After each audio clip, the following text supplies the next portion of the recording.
Is a common data question. So a system has four processes P1, P2, P3 and P4. Resources R1 2 units and resources R2 3 units. Given P1 requests 1 unit of R1 and 2 units of R2. P2 holds 2 units of R1 and 1 unit of R1. And P3 holds 1 unit of R2. P4 requests 1 unit of R1. This is the given data. So the first one is P1 requests 1 unit of R1 and 2 units of R2.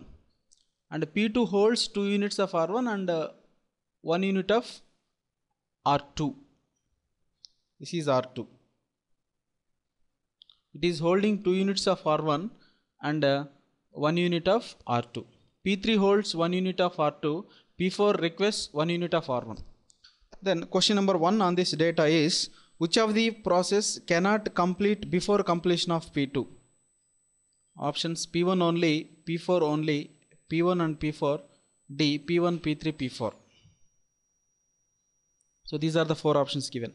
First we convert this into graph. Actually there are four processes and two resource instances, that is resource type R1 contains 2 instances, 2 units, and resource type R2 contains 3 units, 3 instances we can mention. This is R2. And the process are, say like P1 is here, P2 and P3 and P4. These are the process. So first P1 request 1 unit of R1, so that there is a request edge. Again under 2 units of R2, it is requesting 2 units of R2. There are, let us suppose we are showing with 2 requests from P1 to R2. P2 holds 2 units of R1.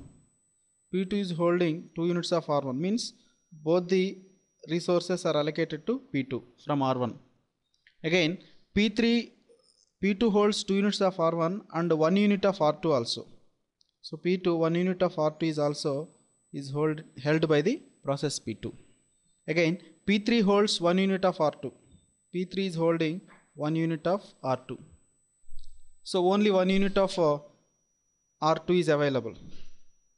Again P4 requests 1 unit of R1. Now there is a request edge from P4 to R1 as a request edge because it requires 1 unit of R1. So this is the generally graphical representation of this request and allocation of the resources. Now which of the process cannot complete before completion of P2?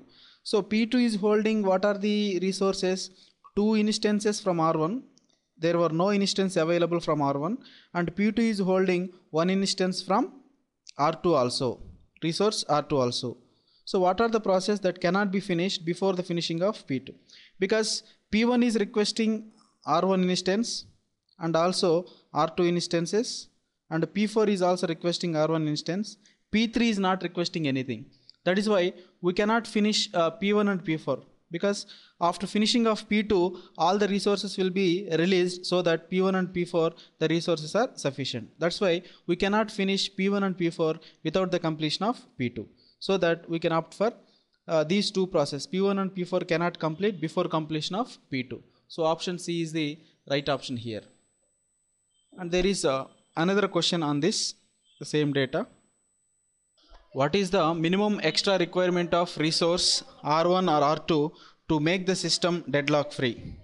So already we found that in the previous question that P1 and P4 cannot complete without the finishing of P2. So here for finishing of all the process, what is the minimum extra requirement of resource R1 R2 to make the system deadlock free?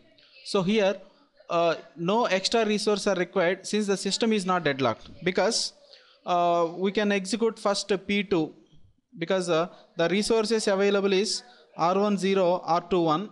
So those are sufficient for P2, and then after completion of P2 the allocation of resources of P2 will be released.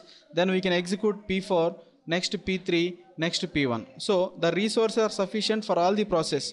There is no need of blockage of the process because of lack of resources. So one of these safety sequence for the execution of this is P2, P4, P3, P1, so that this no extra resource are required. So that option D is the right option here.